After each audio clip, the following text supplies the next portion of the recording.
Assalamualaikum warahmatullahi wabarakatuh. Perkenalkan, nama saya Dita Prastika Ningtyas dengan NIM 250201021144, Prodi Manajemen, mata kuliah Akuntansi Manajemen. Nah, di sini saya ingin mempresentasikan studi kasus yaitu break even point. Nah, sebelum saya membacakan kasusnya, saya akan membahas sedikit apa itu break even point. Break-even point atau titik impas adalah kondisi di mana total pendapatan perusahaan sama persis dengan total biaya atau total cost. Nah, sehingga perusahaan tidak mengalami laba maupun rugi. Nah, untuk konsep dasar yang mendukung break-even point itu biaya tetap atau fixed cost atau FC, itu biaya yang jumlahnya tidak berubah meskipun volume produksi atau penjualan berubah, misalnya sewa gaji tetap, penyusutan mesin. Nah, yang kedua itu biaya variabel atau variable cost atau FC, yaitu biaya yang berubah sebanding dengan volume produksi atau penjualan, misalnya bahan baku, upah langsung. Nah, untuk contribution margin atau CM itu selisih antara harga jual per unit dengan biaya variabel per unit.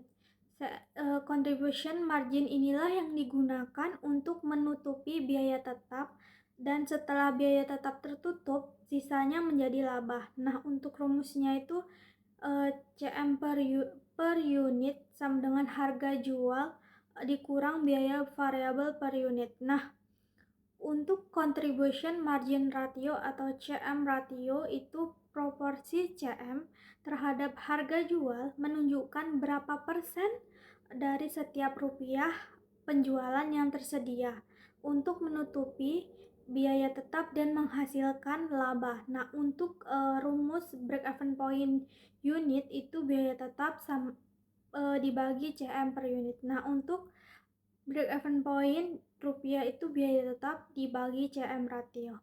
Nah, selain break-even point, dikenal juga margin of safety itu atau MOS, selisih antara penjualan aktual atau yang dianggarkan dengan penjualan pada titik impas.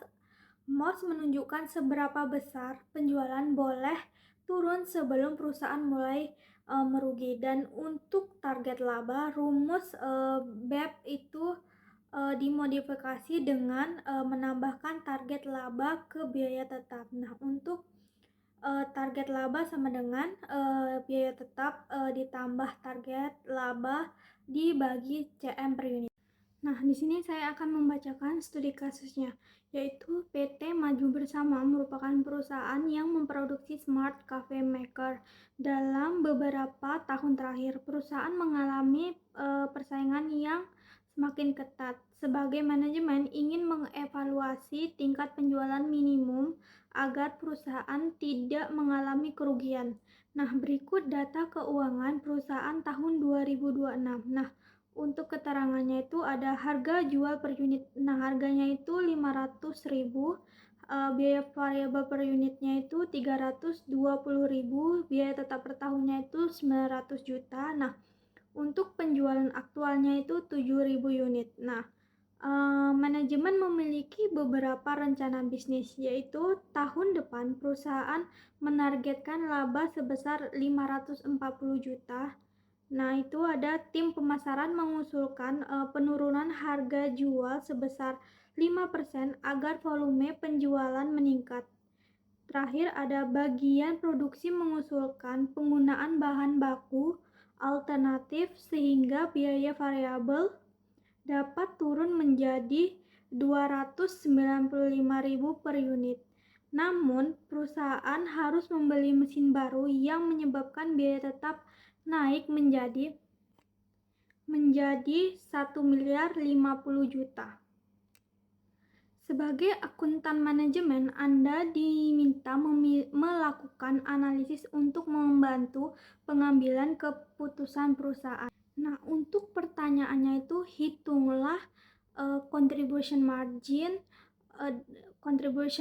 ratio, contribution margin per unit, break even point dalam unit dan break even point dalam rupiah. Nah, itu perhitungan dasarnya.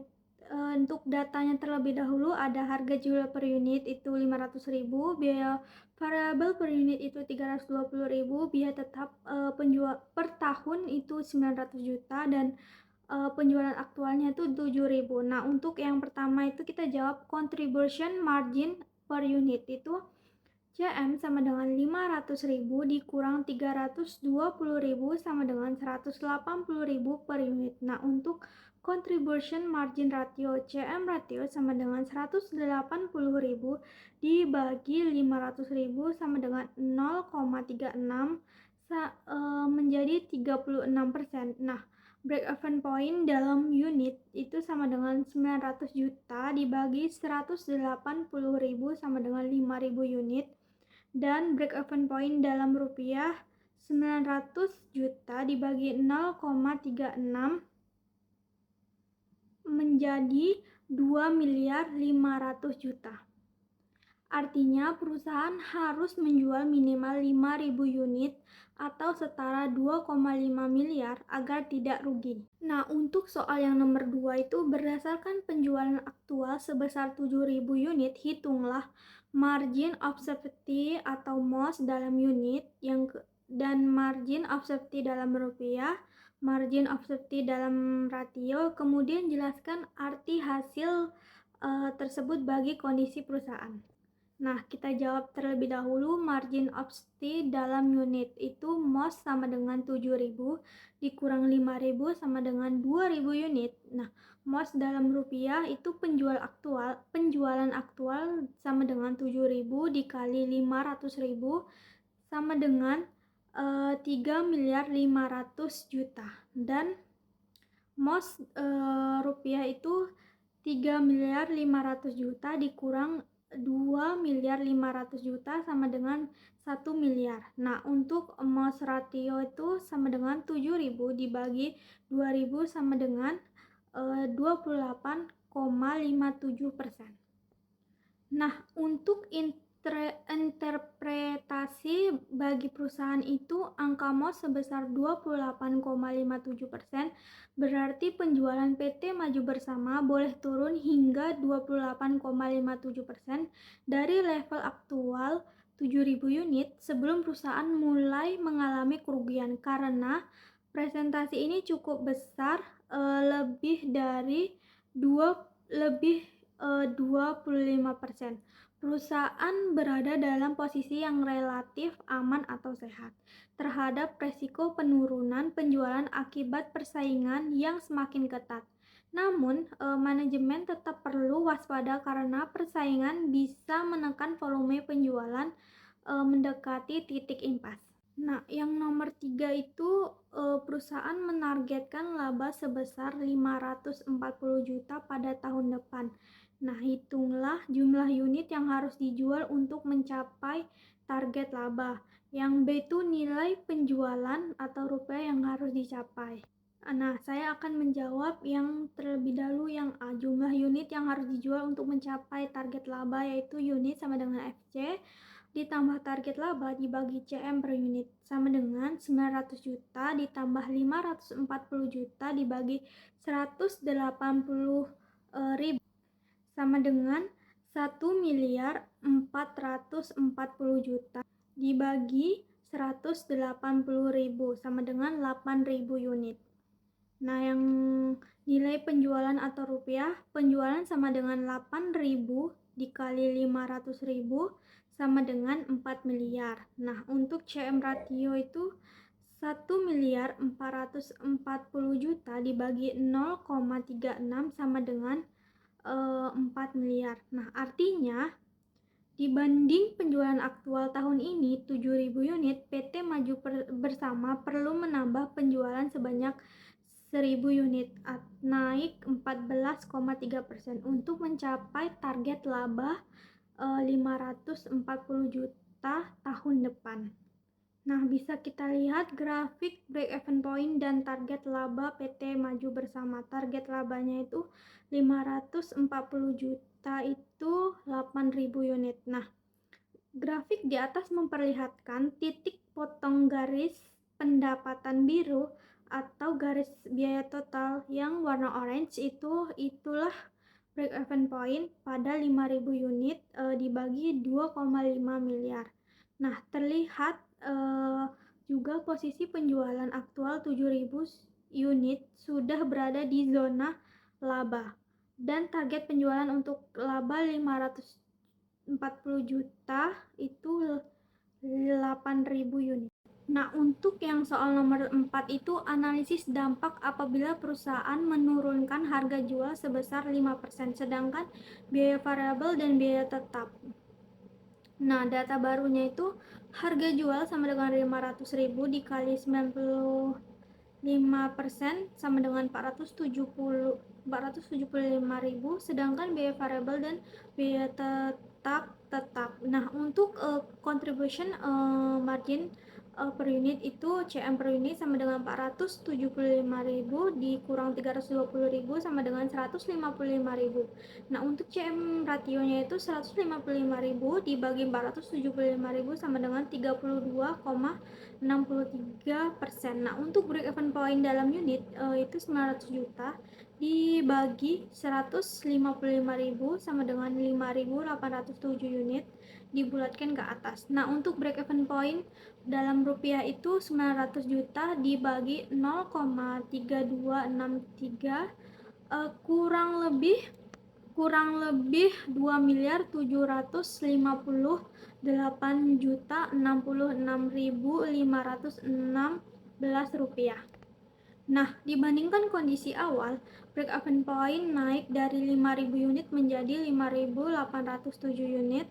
Nah, naik 16,1% karena CM per unit turun dari 180.000 menjadi 155.000. Perusahaan butuh volume lebih besar untuk menutup biaya tetap yang sama. Dan untuk analisis kelayakan jika volume hanya naik 8%, itu volume baru sama dengan 7.000 dikali 1,08 sama dengan 7.560 unit. Nah, bisa kita lihat dari data di atas itu dari penjualan, biaya tetap, laba. Nah, kondisi awalnya 7.000 unit harga 500.000, setelah turun harga 7.560 unit harga menjadi 475.000. Nah, untuk strategi ini tidak layak diterapkan. Meskipun penjualan atau dalam rupiah naik tipis, laba justru turun menjadi 88.200.000. Dari 360 juta menjadi 271,8 juta karena kenaikan volume 8% tidak cukup mengompensasi turunnya margin per unit. Nah, sebagai perbandingannya, agar laba minimal setara kondisi awal 360 juta, volume harus naik menjadi kurang lebih 8.129 unit. Nah, yaitu pertumbuhan sekitar 16,1%, jauh di atas proyeksi tim pemasaran 8%. Jadi, target volume tim pemasaran terlalu rendah untuk membenarkan penurunan harga tersebut. Untuk pertanyaan yang nomor 5, evaluasi usulan penggunaan bahan baku alternatif, yaitu data setelah perubahan harga jual tetap, biaya variabel menjadi 295.000 per unit. Nah, biaya tetap menjadi 1.050 juta. Dan hitunglah kembali contribution margin, break even point per unit, break even point rupiah. Nah, bandingkan hasil tersebut dengan kondisi awal dan berikan rekomendasi kepada manajemen berdasarkan analisis kuantitatif dan pertimbangan yang strategis. Nah, untuk perhitungan ulang dari CM per unitnya itu 500.000 dikurang 295.000 sama dengan 205.000. Nah, CM rasionya itu 205.000 dibagi 500.000 menjadi 41%. Nah, break even point unit itu 1.050 juta dibagi 205.000. Nah, menjadi 5.122 unit, dibulatkan menjadi ke atas. Nah, untuk break even point rupiahnya itu 1.050.000.000 dibagi 0,41 menjadi kurang lebih 2.560.975.610 rupiah. Nah, bisa kita lihat perbandingan dengan kondisi awal dari data di atas ini. Dari CM ratio itu kondisi awal 180.000, itu bahan baku alternatifnya itu 205.000. Maksudnya CM per unit, maksud saya 180.000, bahan baku alternatifnya itu 205.000. Nah, CM rasionya itu 36%, menjadi bahan bakunya itu 41%. Nah, break even point per unitnya itu 5.000 unit. Nah, bahan bakunya itu 5.122 unit. Nah, untuk break even point rupiah 2.500.000.000 itu menjadi 2.561.000.000. Nah, untuk laba barunya itu 205.000 dikali 7.000 dikurang 1.050.000.000 sama dengan menjadi 385 juta. Nah, walaupun break even point naik dari 5.000 ke 5.122 unit karena biaya tetap bertambah akibat investasi mesin baru. Hal ini lebih dari tertutup untuk perbaikan CM ratio 36% menjadi 41%. Pada tingkat penjualan aktual 7.000 unit, laba justru naik 25 juta dibandingkan kondisi awal. Nah, untuk rekomendasi terhadap manajemennya itu yang pertama, usulan bahan baku alternatif atau produksi direkomendasikan untuk diterapkan secara kuantitatif menghasilkan laba lebih tinggi pada volume penjualan yang sama dan margin keamanan tetap sehat. MOS kurang lebih MOS itu 26,8%, turun tipis dari 28,57%, tapi masih aman. Nah, margin keamanan tetap sehat itu MOS 26,8%, turun tipis dari 28,57%, itu masih aman. Nah, yang kedua itu usulan penurunan harga atau pemasaran itu sebaiknya ditolak atau dikaji ulang, hanya layak jika volume penjualan bisa didorong naik minimal lebih 16%, bukan 8% seperti proyeksi saat ini. Nah, secara strategis, kombinasi bahan baku alternatif dengan strategi non harga itu misalnya diferensiasi produk, promosi layanan, purna jual. Nah, lebih menjanjikan untuk menghadapi persaingan ketat dibanding perang harga yang justru menekan margin dan berisiko memicu perang harga belasan dari kompetitor. Nah, sekian penjelasan dari saya. Bila ada salah, mohon maaf. Assalamualaikum warahmatullahi wabarakatuh.